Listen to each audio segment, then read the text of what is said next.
digital, film, like phone.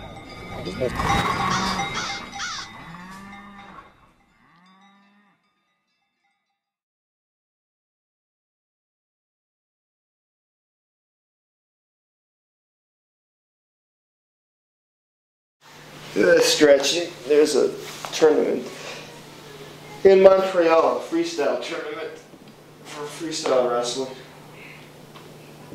and it falls right into time, right when we get into production. But I've been training for this for over a month now. I went to another tournament in Pennsylvania. It's a regular tournament. It was a takedown tournament, and I want to try this freestyle tournament. I don't know too much about freestyle, so I'll probably get my ass kicked. The past 8 months or so, I imagine been pretty trying for you, having already, raised some money, allocated some money in some certain areas. Did you go through any times where you were like ready to throw the towel in? And I'm a little tenacious. I do have a little bit of tenacity on these stupid little things. When I start, then I'll continue with things until I'm dead or it dies out. But yeah, I did have my doubts at times because, well, from the beginning I really didn't know too much about, actually I didn't know anything about filmmaking and the process of putting together a motion picture. And so I just started by raising money. He, within a month, raised about $350,000. So we thought, here we go, we could do this. But then it stopped. It was at that level. He had tapped all of his resources. And the people who could give more money in Rochester were too conservative. So we had $350,000, but that wasn't enough to make the movie I wanted. And I found out that the private people just ain't going to do it, and it's going to take 1,000,000 years to raise $1 million just at $100 at a time. So anyway, we got involved with these less than reputable producers, Chip Frazier being one of them, and his sidekick Mike somebody, I forget, who said that they were going to do our movie if we provide certain stars. These giant Alec Baldwins and Goldblums and Willem Dafoes and all these big name talent people that we were offering $3 to do a motion picture and maybe a Big Mac here and there. And they're not going to take little tiny independent Sundance films from people like me who don't really have parents in the business or anything like that. So anyway, the short of it is that fell through. Chris lost, a few $100,000.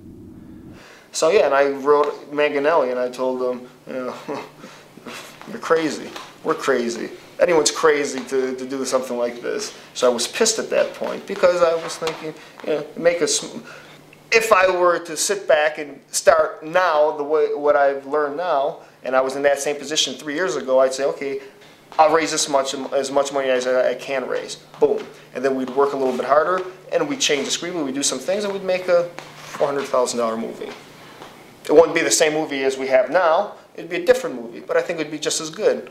That's the confidence that I have in Manganelli as a director, that I know we can pull something off. And we have Kurt Brabe, the cinematographer, who was great. We have a very good crew. And I know we can make a good movie, whether it's going to be $200,000, $1 million, $5 million, or $10 million. If we do it, it'll be good. I go back to LA, and I'm saying, Chris, it's got to happen for a reason, I'll stop writing the next script, and I'll start full-time working on this movie in a Los Angeles producerial capacity. And I made phone calls to all the old people. One of them was Christian Donatelli, who was an agent at William Morris. Christian called me back and said, you mean to tell me, you haven't made this movie yet? I said, no. He was a big fan of the script. And he said, well, let me see what I can do. And he calls me back, and he goes, Bob, I have an idea.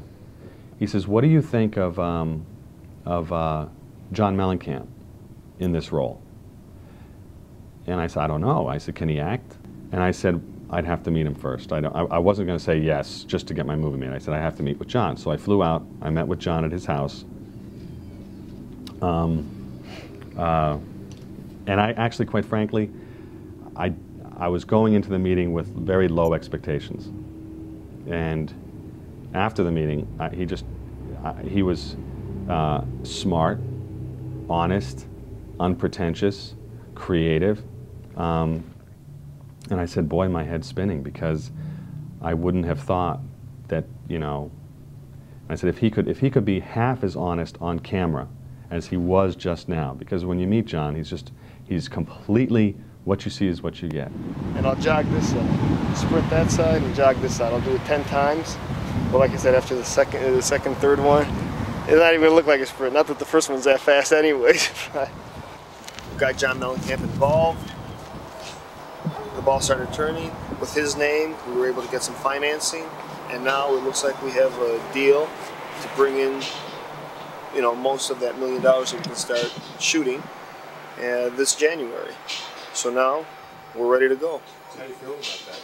I like it because it's a long struggle. It's 3 years of doing all this horse shit, but it's still not a done deal yet. We still have a lot of negotiating to do because we can't, because I have a lot of equity in this motion picture too, so I can't be just bullied out of there.